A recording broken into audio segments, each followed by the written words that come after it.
Next up, we have Claire, who we haven't heard share in quite some time.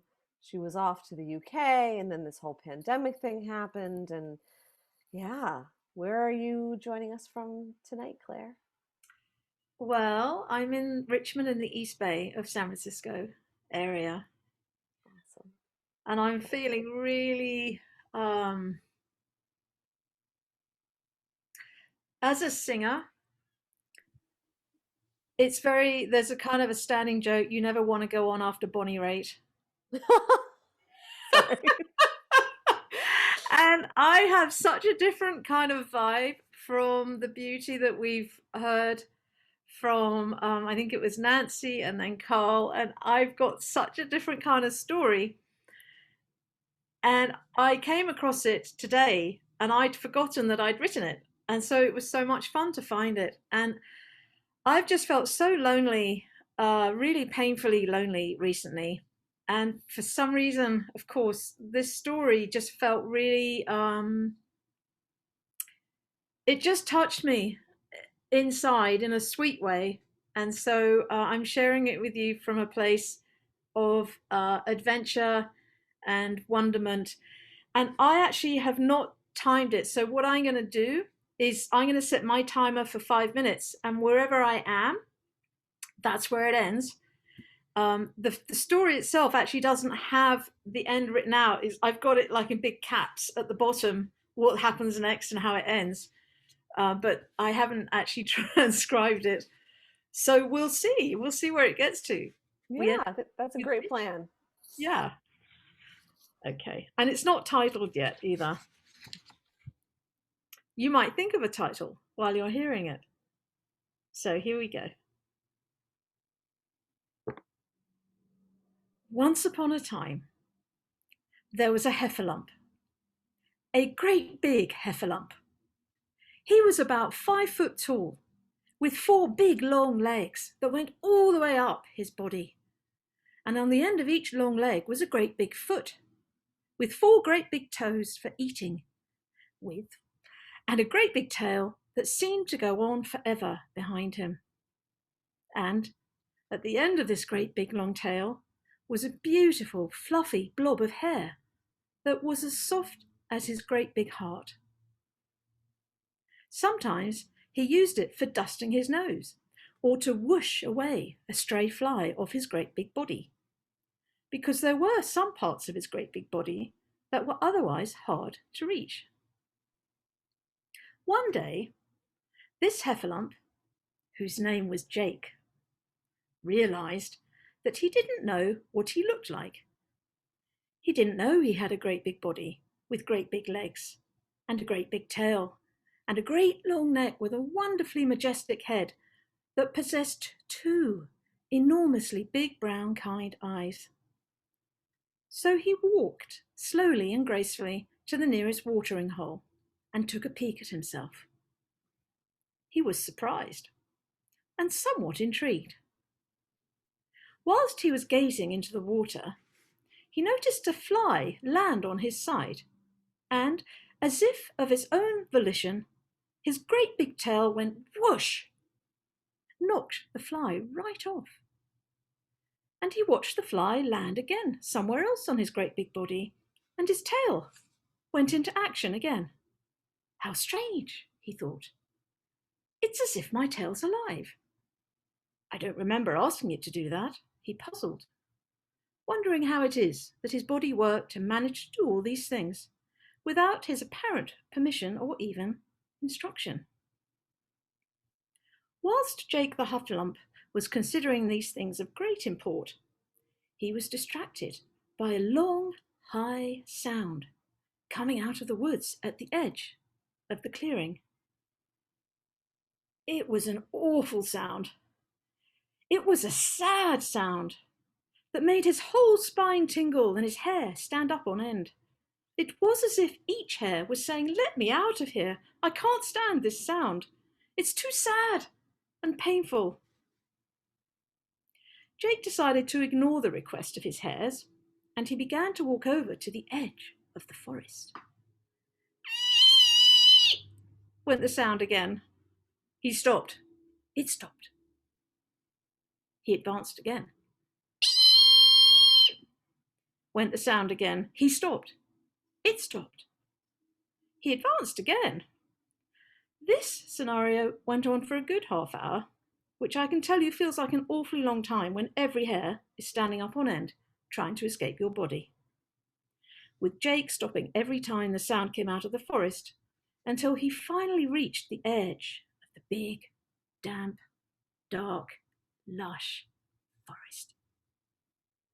For you see, this was a forest full of plants and big tall trees, bigger than Heffalump Jake even, and lots of creatures that didn't even have names yet. It was a friendly place, but sometimes you had to remember that because you knew there was so much in there that you hadn't met yet. That's all. So it was a common reaction, this fear of the forest. Suddenly there was silence.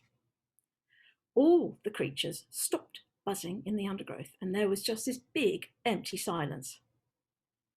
Jake leant in, his head just touching the inside of the forest.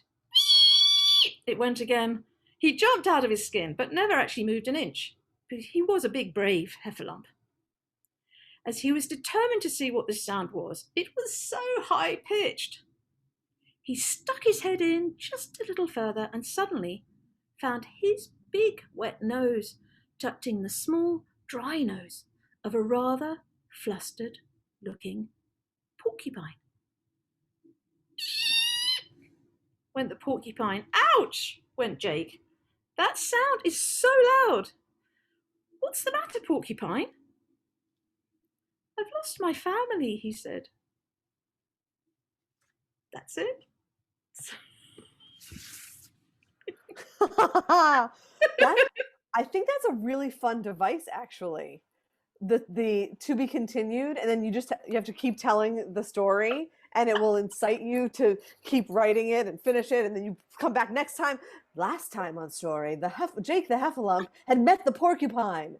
We were left wondering if it would ever find its family again. Ah! Oh my god, I love this. Okay, give me those hands.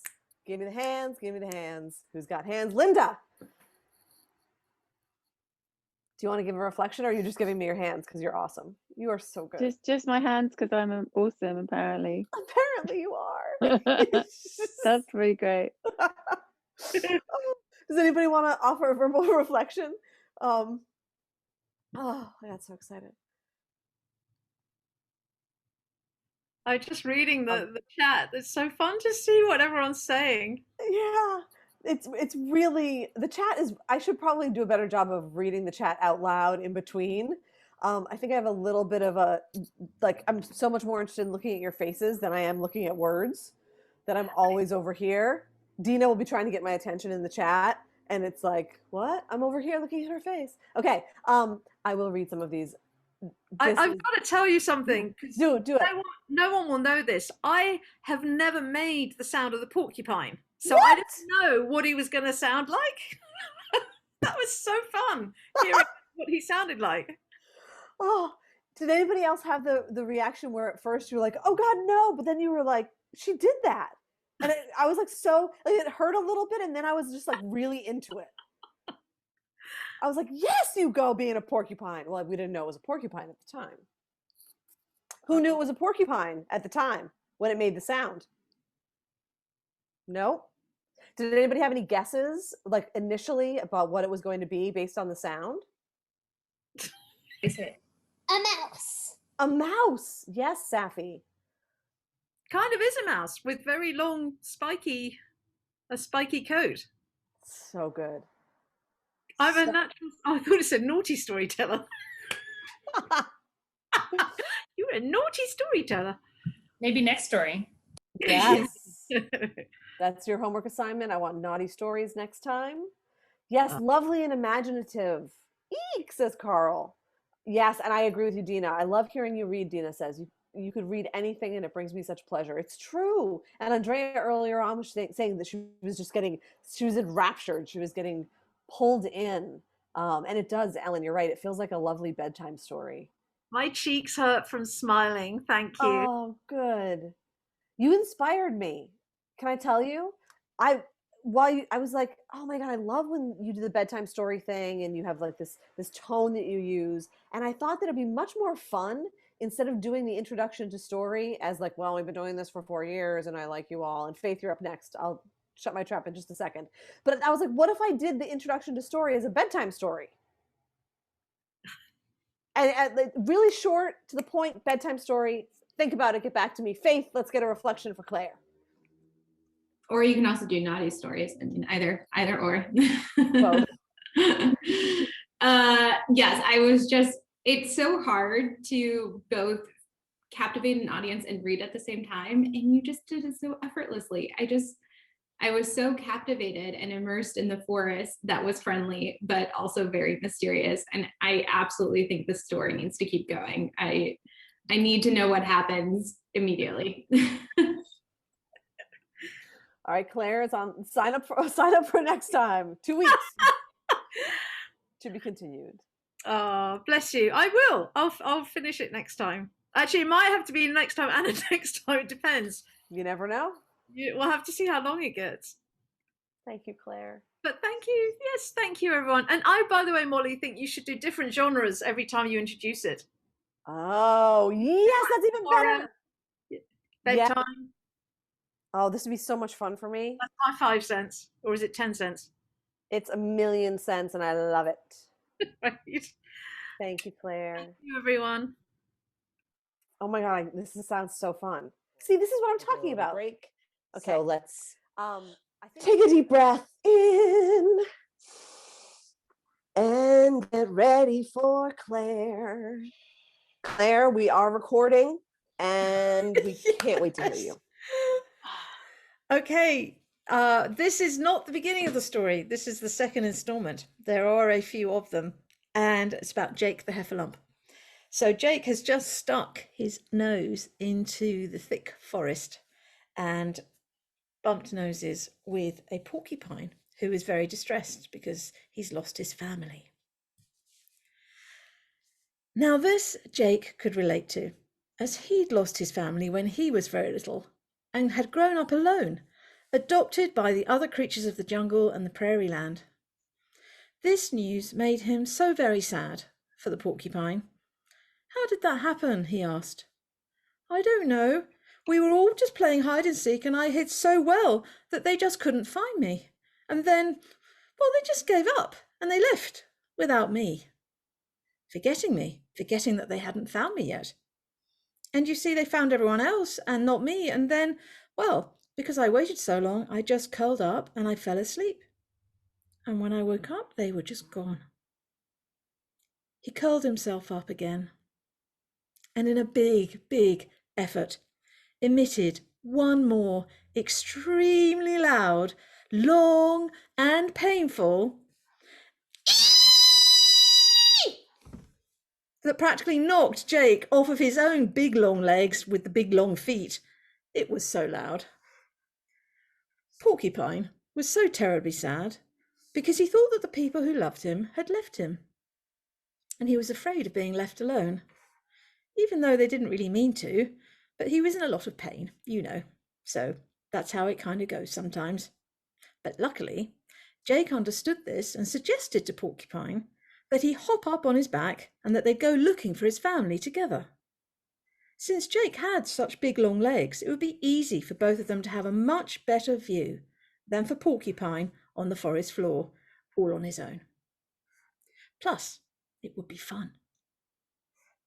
The forest was full of delights, and just a few dangers, but not nearly as many as some people make out. As they entered the forest, they were surrounded by wonderful, rich lattice of sounds, and they marveled at them. There were birds flying high overhead, monkeys swinging through the trees on long, reedy ropes, small creatures rustling along the ground, and loads of ants marching to and from their homes, building nests and homes for their large, extended families. And the leaves. So many leaves, all of different shades of green, red, brown, yellow, and gold, and so many different sizes. Boy, it was busy in the forest. much different from where Jake normally spent his time, by the watering holes in the middle of big open expanses of dry earth under a languorous, blazing hot sun. Here was so different. Green, moist, damp, with sunlight glistening through the trees wherever it can find a hole in the canopy, and so much activity. It was cooler here too, and everyone moved around a lot quicker. Apart from the snakes. They seemed to be happy to take their time, sliding through the undergrowth with their rich, slender, slithery, smooth, scaly bodies. They walked for a while. Porcupine happily atop Jake the Heffalump's long back, and when they came to a small clearing surrounding a beautiful lake full of really large fish. They were orange and yellow, and there were even some green ones. They were swimming around happily and seemed to notice when Jake and Porcupine reached the water's edge and bent down for a quick drink. All this walking was hard work, even with only such a small passenger. 3 of the fish came over and poked their heads out of the water, right by Heffalump's nose. "What are you doing here?" they asked. "We're looking for his family." Jake turned his head to the left and up, indicating to Porcupine on his back. "Come down, Porcupine, and have a drink," said Jake. And with that, Porcupine slid down Jake's back, which he conveniently lowered to help Porcupine be nearer the ground, and ran around to the water's edge to drink alongside Jake's rather large head. He was a rather small porcupine. And to talk to the fish.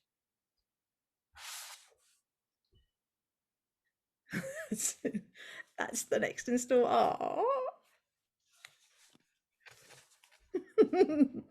So many leaves. Yes. I had to close my eyes as you were describing the busyness of the forest to really allow myself to see it and smell it and feel it.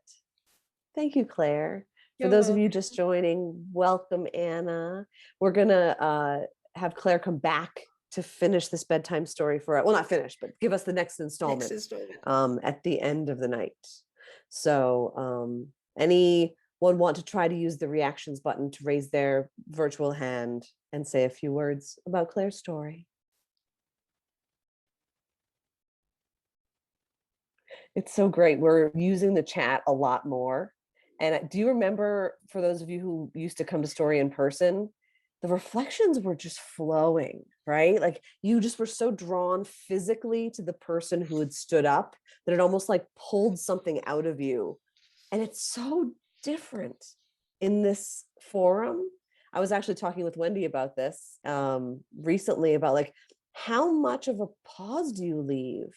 And does it feel awkward if no one wants to verbally reflect? And is that okay? You know, all of the things it brings up in us that we get to be curious about. So yeah, something I want to explore and continue to explore and play with in whatever future iteration of story ends up manifesting. But Wendy, hit me. I was just going to say that took me back to being a child listening to tales of Winnie the Pooh. Just fabulous. Like I could see everything so vividly, and the characters are so just beautifully developed, and you know, come on, the like who can't love that, right? So thank you so much for sharing again. Thank you, Wendy. It is, it's really fun to, you know, there's weeks and weeks that span between the times where we gather, and you're planting these seeds and then you're reaping them in the future, you know, and we get to experience that time shift that you take us on. Thank you, Claire. You're welcome. It's really, it makes all the difference to have people to tell, like to share the story with. It makes it so much more alive. So thank you. And then that as just a nod to community in connection, right? The story of our lives, the story of each moment, the story of where we are in the here and the here. Claire, thank you, thank you, thank you, thank you, thank you. We'll see you again in a little bit at the end of the night. All right, now without any further ado, not part deux, but part deux for tonight. Part deux for tonight. Thank you for the opportunity to get all of this recorded. So, just in case we need reminding, Jake and Porcupine are having a bit of a drink at the lake inside the jungle, and the fish are quite close watching them. So Porcupine looks at them. "Have you seen my family?" he asked, somewhat forlornly. The fish looked at each other and shook their wet, slippery heads. "Oh no," they said. "What do they look like? Do they have tall, long spikes like you?" "Yes," he said, feeling somewhat self-conscious at this observation. For you see, porcupines don't much like too much attention on their looks. They're rather shy little creatures at the best of times, let alone when they're in the middle of a crisis. He caught his own reflection in the water's mirror and proudly but secretly rather enjoyed his long spikes. They were clever, you see. As they lay down along the body, nice and smooth and sleek, until they were alerted to a danger. And then, suddenly, the spikes went whoosh up, like flags up a flagpole, and stuck out in all directions. A bit like Auntie Flo's hair when the hairdryer had gone out of control. Except the porcupine spikes are pretty sharp, not soft and fluffy like Auntie Flo's silvery hair. Anyway, since he wasn't feeling in any kind of danger, his spikes stayed close to his skin, and he paid more attention to the fish wagging their big tails in front of him, back and forth, left and right, just under the water, whilst they managed to maintain themselves in a perfectly still, upright position, their heads never moving. Not one jot. They were quite serene and hypnotic, their colours vibrant and loud, their mouths opening and closing, ever so rhythmically and slowly, almost in unison. Their eyes held his own and Jake's, and they just kind of communed for a while. It was nice. Something seemed to pass between them that felt calming. Porpoise was about to repeat, "They look like me, except slightly redder, at least his sister was. And my dad has a few silver streaked spikes," but he hesitated. Because before he'd even said the words out loud, the fish all looked at him and said, "Really?" It quite shocked him. He hadn't spoken yet. "Well," they continued, "we think we may have seen them heading that way."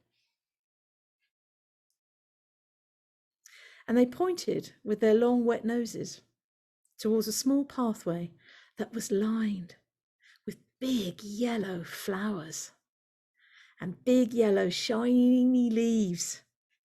And with that, Porcupine looked at Jake, who happily lowered his head so Porcupine could climb up past his nose, along his neck, and rest himself squarely in the little nook between his shoulder blades.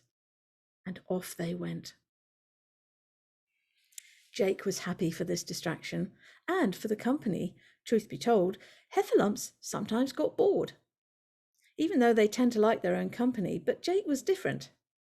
Being a little bit of a younger Heffalump, he found himself sometimes yearning for a wee bit of fun and a bit of company, someone to play with. And Porcupine, granted, was a wee bit smaller than he might have imagined as a suitable companion, but nevertheless, he was quite peculiar and fun. And, well, he was here, now, and sometimes being here now is the best place to be, even if it doesn't look quite like we'd imagined. So Jake decided to learn more about porcupine. I'm going to stop there.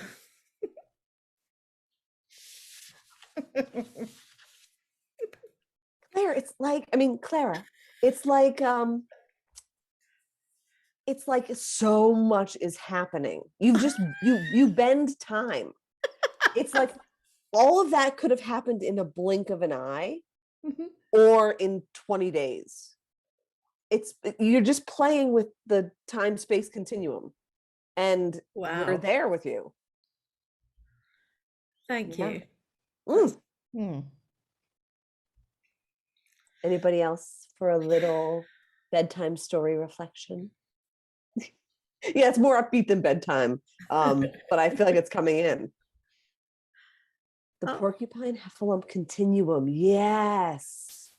Ooh. Yes, turkey vulture. I see python cannabis. Yes, Ellen, go for it. I love the way that you're telling the story. I love that I can see everything. Like I could see those fishies under the water and they do that. They really do that. So it tells me how observant you are as a person, because then like it's really easy to see it. I could see him crawling up his nose. Like it was great. Thank you. Thank you for sharing. I can't wait to hear more. Thank you. So yeah, and then the idea that the fish are wagging their tails. It's his it's their voice, right? And it reminds us that we're all describing the things that we're experiencing through our own lens, right? Oh, of course, we're going to anthropomorphize, but no, they're being anthropomorphized, and then they're self-morphizing whatever they're doing. Lisa understands what I'm saying. Yeah, Claire. Awesome. I just also want to, Awesome. again, I have to say this because it's really important. It feels really important to me to know that this has traveled, which is that there has to be someone to give it to. There has to be a receiver. Otherwise, there's no journey, right? Yeah. It could just be words then, but the fact that there's a presence here of community, as you say, Molly, makes a reason to have a story in the first place. Yeah. I was